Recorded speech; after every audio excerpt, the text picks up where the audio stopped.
ಅಬು ನ್ಯೂಸ್ಗೆ ಸ್ವಾಗತ. ನಾನು ಜಹೀರ್. ನಮ್ಮ ನಡೆ ಸತ್ಯದ ಕಡೆ. ಪ್ರತಿಭಟನಾ ಸ್ಥಳಕ್ಕೆ ಇಂಡಿ ಉಪವಿಭಾಗ ಅಧಿಕಾರಿ ಭೇಟಿ. ಸಿಂದಗಿ ತಹಶೀಲ್ದಾರ್ ಹಾಗೂ ಪುರಸಭೆ ಅಧಿಕಾರಿ ಸಾಥ್. ಮನವೊಲಿಸಲು ಎಂದು ಬಂದ ಅಧಿಕಾರಿಗಳ ಪ್ರಯತ್ನ ವಿಫಲ. ಸಿಂದಗಿಯ ಅಂಬೇಡ್ಕರ್ ವೃತ್ತದಲ್ಲಿ ನಿರಂತರವಾಗಿ 10 ದಿನಗಳಿಂದ ನಡೆಯುತ್ತಿರುವ 84 ನಿರಾಶ್ರಿತರ ಕುಟುಂಬಗಳ ಹೋರಾಟ ಮುಂದುವರೆದಿದ್ದು, ಪ್ರತಿಭಟನಾ ಸ್ಥಳಕ್ಕೆ ಇಂದು ಇಂಡಿ ಉಪವಿಭಾಗ ಅಧಿಕಾರಿ ಅನುರಾಧ ವಸ್ತ್ರದ್ ಹಾಗೂ ಸಿಂದಗಿಯ ದಂಡಾಧಿಕಾರಿ ಕರೆಪ್ಪ ಬೆಳ್ಳಿ ಹಾಗೂ ಪುರಸಭೆಯ ಮುಖ್ಯ ಅಧಿಕಾರಿ ಎಸ್ ರಾಜಶೇಖರ್ ಅವರು ಪ್ರತಿಭಟನಾ ಸ್ಥಳಕ್ಕೆ ಭೇಟಿ ನೀಡಿ ಪ್ರತಿಭಟನಾಕಾರರ ಮನವೊಲಿಸಲು ಪ್ರಯತ್ನಿಸಿದರು. ಪ್ರತಿಭಟನಾಕಾರರು ಯಾವುದೇ ಕಾರಣಕ್ಕೂ ನಾವು ನಮ್ಮ ಬೇಡಿಕೆ ಈಡೇರುವವರೆಗೂ ನಾವು ನಮ್ಮ ಪ್ರತಿಭಟನೆ ಕೈ ಬಿಡುವುದಿಲ್ಲ ಎಂದು ಆಗ್ರಹಿಸಿದರು.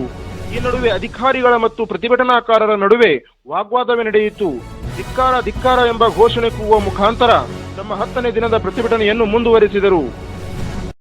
ಅದಕ್ಕೋಸ್ಕರ ವಿಚಾರ ಮಾಡಿ ಬೇರೆ ಆಯ್ತು, ಇದನ್ನೂ ಬೇಡ, ಮತ್ತೆಲ್ಲಾದ್ರೂ ಇನ್ನೊಂದ್ 2 ಎಕರೆ ಅಥವಾ 4 ಎಕರೆ ಜಾಗ ಖರೀದಿ ಮಾಡ್ಬೋದಾ, ಹತ್ರ ಎಲ್ಲಾದ್ರೂ ಇಲ್ಲೇ ಸುತ್ತಮುತ್ತಲು ಅಂತ ವಿಚಾರ ಮಾಡಿದಾಗ ಅದನ್ನೂ ಕೂಡ ಗೌರ್ಮೆಂಟ್ ಲೆವೆಲ್ ಅಲ್ಲಿ ಎಲ್ಲ ಫೋನ್ ಮಾಡಿ ಎಲ್ಲ ತಿಳ್ಕೊಂಡಾಯ್ತು. ಅದು ಅಕಸ್ಮಾತ್ ನಾವು ಬೇರೆ ಲ್ಯಾಂಡ್ ಏನಾದ್ರು ಪರ್ಚೇಸ್ ಮಾಡಿದ್ರೆ ಅದು ಗೌರ್ಮೆಂಟ್ಗೆ ಡಿಸಿಗೆ ಹೋಗ್ಬೇಕು, ಗೌರ್ಮೆಂಟ್ ಇಂದ ವಸತಿ ಸಲುವಾಗಿ ಅಂತ ಅಪ್ರೂವಲ್ ಆಗಿ ಬರ್ಬೇಕು. ಅದು ಮತ್ತೆ 1 ವರ್ಷ ಇದನ್ನೆಲ್ಲ ವಿಚಾರ ಮಾಡಿ ಇಷ್ಟು ಡಿಲೇ ಮಾಡಿದ್ರೆ ನಮಗೆ ಸಮಸ್ಯೆ ಆಗ್ತದೆ. ಈಗ ಇಮಿಡಿಯೇಟ್ ಆಕ್ಷನ್ ಇರೋದು ಇದು ಒಂದೇ ಅಂತೇಳಿ ಡಿಸಿಷನ್ ತಗೊಂಡ್ರು ಠರಾವ್ ಕೂಡ ಮಾಡಿದ್ದಾರೆ. ಮತ್ತೆ ಅಷ್ಟೇ ಅಲ್ಲ, ನೀವು ಇನ್ನೊಂದು ಹೇಳ್ತೀನಿ, ಅಲ್ಲಿ ಆ ರಸ್ತೆಗೆ ಎಲ್ಲಿ ನಿಮಗೀಗ ಪರ್ಯಾಯ ವ್ಯವಸ್ಥೆ ಮಾಡಬೇಕು ಅಂತ ಮಾಡಿದ್ದಾರೆ, ಅಲ್ಲಿ ನಿವೇಶನಗಳ ಏನಿದಾವೆ ಅಲ್ಲಿ ಮೂಲಭೂತ ಸೌಕರ್ಯ ಕೂಡ ಅತಿ ಶೀಘ್ರವಾಗಿ ಮಾಡಿಸ್ತೀವಿ ಅಂತ ಹೇಳಿ ML ಸಾಹೇಬರು ಹೇಳಿದ್ರೆ, DC ಅವರು ಹೇಳಿದ್ದಾರೆ. DC ಅವರು ಕೂಡ ಏನ್ ಹೇಳಿದ್ದಾರೆ ಅಂದ್ರೆ, ನಾನು ಗೌರ್ಮೆಂಟ್ ಲೆವೆಲ್ ಅಲ್ಲಿ ಮಾತಾಡಿ ಈಗ ಏನ್ ಮೂಲಭೂತ ಸೌಕರ್ಯ ಏನೇ ಇರ್ಬೋದು, ನೀರ್ ಇರ್ಬೋದು, ರೋಡ್ ಇರ್ಬೋದು, ಲೈಟ್ಸ್ ಇರ್ಬೋದು, ಅಲ್ಲಿ ಏನೇನ್ ಮಾಡ್ಬೇಕು ನಾನು ಇಮಿಡಿಯೇಟ್ಲಿ ಮಾಡೋ ವ್ಯವಸ್ಥೆಯನ್ನ ನಾವು ಮಾಡ್ತೀವಿ. ನೀವು ಅರ್ಥ ಮಾಡ್ಕೊಂಡ್ರಿ, ಯಾರು ನಾವು ಬೇಕು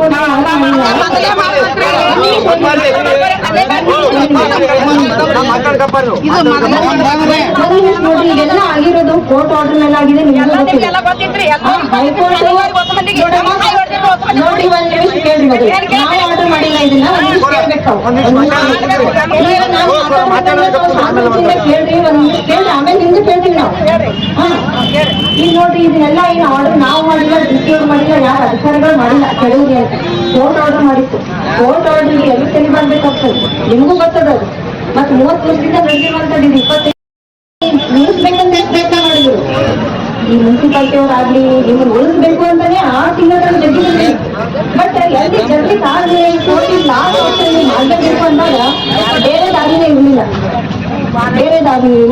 ಹೀಗಾಗಿ ಇದೊಂದು ಡಿಸಿಷನ್ ಆಗಿದೆ. ಈವನ್ ನಾನು ನಿನ್ನೆ ಕೂಡ ಜಿಲ್ಲಾಧಿಕಾರಿಗಳ ಕಚೇರಿಯಲ್ಲಿ ರಾತ್ರಿವರೆಗೂ ಇದ್ವಿ. ನಾವು ಜಿಲ್ಲಾಧಿಕಾರಿಗಳು ಅದೇ ಹೇಳಿದ್ದಾರೆ, ಬೇರೆ ಆಪ್ಷನ್ ಯಾವ್ದು ಇಲ್ಲ, ಇದೊಂದು ಆಪ್ಷನ್ ಇದೆ, ಇದಕ್ಕೆ ಏನು ಅವರಿಗೆ ಸೌಕರ್ಯಗಳು ಬೇಕು ಅದನ್ನೆಲ್ಲ ಮಾಡ್ಕೊಳ್ಳೋಣ. ಯಾಕಂದ್ರೆ ಬೇರೆ ಆಪ್ಷನ್ ನಿಮ್ಗೆಲ್ಲ ಹೇಳಿದೆ ಇಲ್ಲ, ಈ ರೀತಿ ಇದೆ, ಹೌದಲ್ಲ? ಆಯ್ತು, ಈಗ ತಾವು ಹೇಳಿ. ಇನ್ನೊಂದು ಹೇಳ್ತೀನಿ, ಇದು ಕಾನೂನು ತೊಡಕುಗಳು ಭಾಳ ಇದಾವೆ. ಕಾನೂನಿನ ಪ್ರಕಾರ ಅಂತೂ ಮಾಡ್ಲಿಕ್ಕೆ ಆಗಲ್ಲ, ಹೌದಾ? ಕಾನೂನಿನ ಚೌಕಟ್ಟಿನಲ್ಲೇನೆ ಅಧಿಕಾರಿಗಳು ಮಾಡ್ಬೇಕಾಗ್ತದೆ. ಕಾನೂನು ಬಿಟ್ಟು ಮಾಡ್ಲಿಕ್ಕೆ ನಮಗೆ ಅವಕಾಶ ಇಲ್ಲ. ಅದನ್ನು ಅರ್ಥ ಮಾಡ್ಕೊಂಡ್ರು ಈಗ ನಾವು ಇಮಿಡಿಯೇಟ್ ಏನು ಮಾಡಬಹುದು ಪರ್ಯಾಯ ವ್ಯವಸ್ಥೆ ಅಲ್ಲಿಗೆ ಈ ರೀತಿ ಒಂದು ವಿಚಾರ ಮಾಡಿದ್ದಾರೆ. ಅದ್ರ ಜೊತೆ ಮುಂದೆ ಕೂಡ ಅಕಸ್ಮಾತ್ ಅಲ್ಲ, ಇದನ್ನ ಬಿಟ್ಟು ಕೂಡ ಮುಂದೆ ನಿಮಗೆ ಏನ್ ಮಾಡ್ಬೋದು ಅಲ್ಲಿಗೆ ಮುನ್ಸಿಪಾಲಿಟಿ ಅವ್ರು ವಿಚಾರ ಮಾಡ್ತಿದ್ದಾರೆ.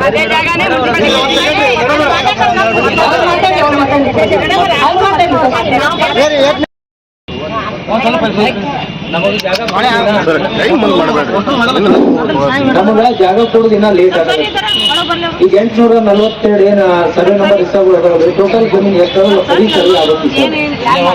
ನಮ್ಮ ಜಮೀನ್ ಯಾವ್ದು ಗೊತ್ತುಪಡಿಸ್ಬಿಡ್ತೀನಿ, ಯಾವ್ದು ನಮ್ಗೆ ಹಕ್ಕುಪತ್ರ ಕೊಟ್ಟಿರಲ್ಲ ಆ ಜಮೀನ್ ಯಾವ್ದು ಅನ್ನೋದು ಗೊತ್ತುಪಡಿಸ್ಬೇಕು ಸರ್. ಅದು ನಮ್ಮ ಸಮ್ಮುಖದೊಳಗೆ ಆಗುತ್ತೆ. ಅವ್ರ ಜಮೀನ್ ಯಾವ್ದು ಅನ್ನೋದು ಗೊತ್ತುಪಡಿಸ್ಬೇಕು. ಇದು ಆನ್ ದಿ ಸ್ಪಾಟ್ ನೀವು ಮಾಡ್ಲಿಕ್ಕೆ ನಿಮ್ ಕೈಯಾಗ ಅಧಿಕಾರ ಆದ್ರೆ ಮೊದಲ ನಾವು ತಪ್ಪಾಗ್ಯದಪ್ಪ, ನಾವು ಮಾಡಿದ್ರೆ ನಮಗೆ ಗೊತ್ತಿಲ್ಲ.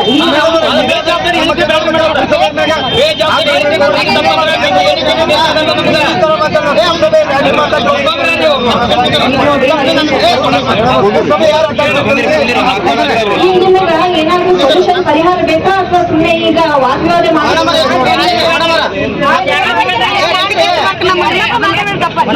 ನಿಂದಿರಿ, ಅವ್ರು ಸ್ವಲ್ಪ ಮಾತಾಡ್ತಿದ್ದೀರಿ.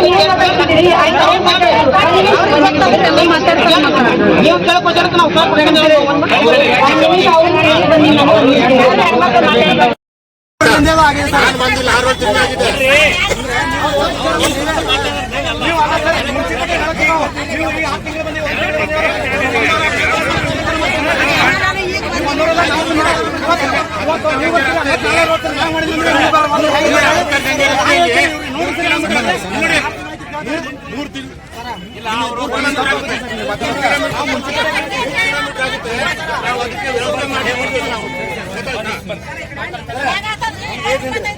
ನಮಗೆ ಏರ್ಪಾಟಿತ್ತು ಸರ್ವೆ ಸುಧಾರಿ ಸಂಬಂಧಪಟ್ಟಿದ್ದು ಸರ್. ಇದು ಅಳಿಸಿ ಎಲ್ಲಿ ಬರ್ತದೆ ಅಲ್ಲಿ ಮೊದಲು ಆಯ್ತು ಮಾಡಿ ಆಮೇಲೆ ರೆಸ್ಟ್ ಮಾತಾಡೋದು. ಅದು ಇದು ಅಳಿಸಿದೆ ಬರೀ ಅದಕ್ಕೆ ರೆಸ್ಟ್ ಮಾತಾಡೋದು ಸರ್. ಅಳತೆ ಆಗ್ಬೇಕು ಸರ್. ನಿಂದ್ರಿ ಅವ್ರು ತೋರಿಸ್ತಾರೆ ಅವ್ರು ಮುಂದೆ. ಅದು ಮುಂದೆ ತೋರಿಸ್ಲಿ ಅವ್ರು ಮುಂದೆ ನಮಗೆ ತೋರಿಸಿ. ಇದು ಏನದ ಸರ್ವೆ ಮಾಡಿಸ್ತಾರೆ. ಏನದ ಉದ್ದಾರ ಇದಾವ ಎಷ್ಟು ಪಾರ್ಟಿ ಸರ್ವೆ ತೋರಿಸ್ರಿ ಆಮೇಲೆ ನೆಕ್ಸ್ಟ್ ಬಂದು ನಿಮ್ಮ ಪರಿಹಾರಕ್ಕೆ ನಾವು ಹೋಗ್ತೀವಿ. ಅಷ್ಟು ಸರ್ವೆ ಮಾಡ್ತೀವಿ. ಪರಿಹಾರ ಸರ್ವೆ ಮಾಡಿಸ್ಬೇಕು.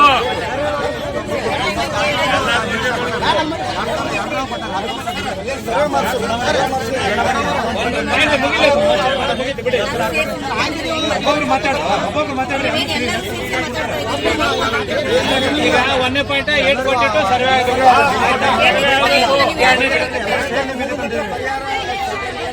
ಹೇಳ್ತಾರೆ ಅವರು. ನಿಮ್ಮ ಪರವಾಗಿ ಮಾತಾಡ್ತಾರೆ.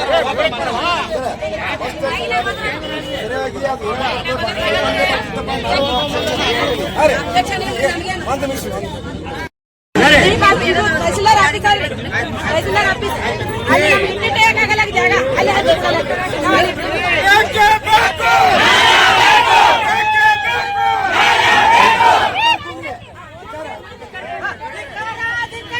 ಅಧಿಕಾರಿಗಳಿಗೆ ಅಧಿಕಾರಿಗಳಿಗೆ